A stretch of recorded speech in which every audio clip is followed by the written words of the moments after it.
வெற்றிவேல் முருகனுக்கு அரோஹரா.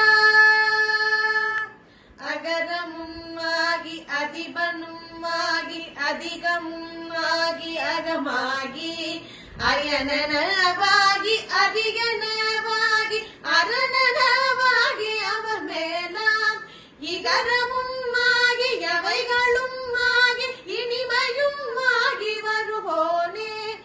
இருநில மீதில் எளியனும் வாழ எனது முன் ஓடி வரவேணும்.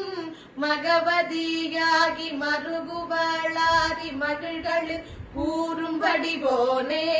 வனமுறை வேடன் அருளிய பூஜை மகிழ் கதிர்காமமுடையோனே. ஜகக